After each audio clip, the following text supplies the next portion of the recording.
This is Michael Jackson's controversial song, They Don't Really Care About Us. It talks about racial inequality, police brutality against blacks, and the civil rights champion Martin Luther King.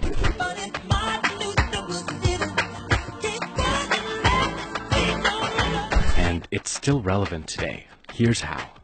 With the Civil Rights Act of 1968, legal forms of racism were abolished, but it didn't actually end racism in the U.S. It's not only about forced segregation or slurs or lynching. Professor David T. Wellman defines racism as, quote, culturally sanctioned beliefs, which, regardless of intentions involved, defend the advantages whites have because of the subordinated position of racial minorities. So, let's talk about institutional racism. It's what blocks access to opportunities for people of color. Professor Tricia Rose identifies 5 social institutions that produce and keep racial inequalities going, either intentionally or unintentionally, through housing, education, criminal justice system, media, and wealth. Housing disparity leads to low taxes, which leads to poor schooling, which leads to low education and dropouts and blacks entering the criminal justice system. And because of the media and prejudice, they receive longer sentences and can't get jobs when they're finally released, which leads to poorer communities, which leads to housing disparities, which leads to... You see the cycle there?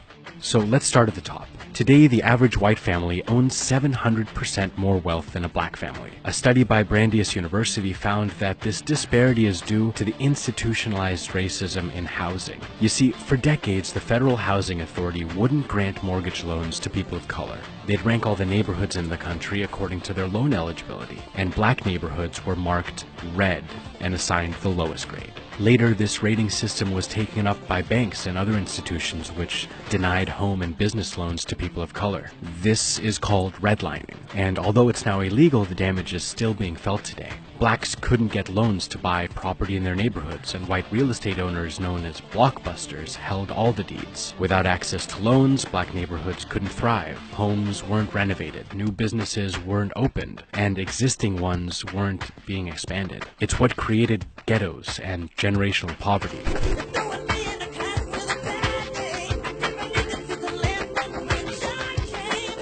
Lower property values and the lack of prospering businesses meant that local tax collections were low. With nearly half of a school's budget coming from local taxes, education in these areas suffered. And when schools don't have enough funding, they can't open kindergartens or hire qualified teachers. So class sizes swell, and schools don't offer electives and upper AP classes. This education system not only fails students of color through inadequate resources, it also creates a school-to-jail track. Looking at statistics on suspension rates from kindergarten through high school, black kids are suspended and expelled from school far more often than white kids. Expelled students have a higher chance of being arrested or ending up in juvenile detention centers, where they're introduced into the criminal justice system, which again is skewed against people of color. The number of black convictions are much higher than white convictions for the same crimes.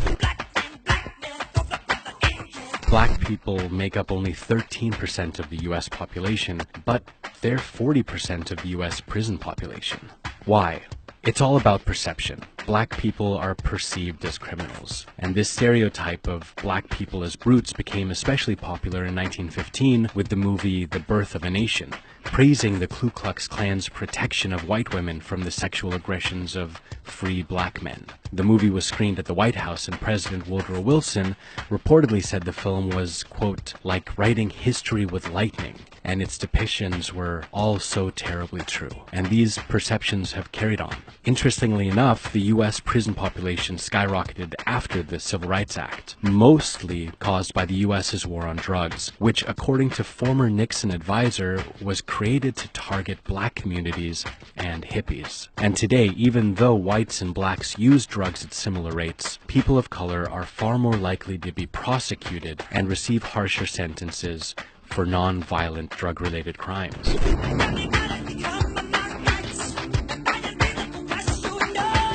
Only 13% of drug users are black, but 36% of people arrested And 46% of people convicted for drug-related offenses are people of color. At the current rate of arrests, 1 out of every 3 black males will go to jail at some point in their lives. And when they get out, they'll earn 21% less in wages than formerly incarcerated white people, which feeds into poverty, which feeds into housing, which feeds into schools, which feeds into prisons, which was fed by the media, and round it goes. 66% of the overall population and 70% of the white population think racism is individual rather than being built into laws and institutions.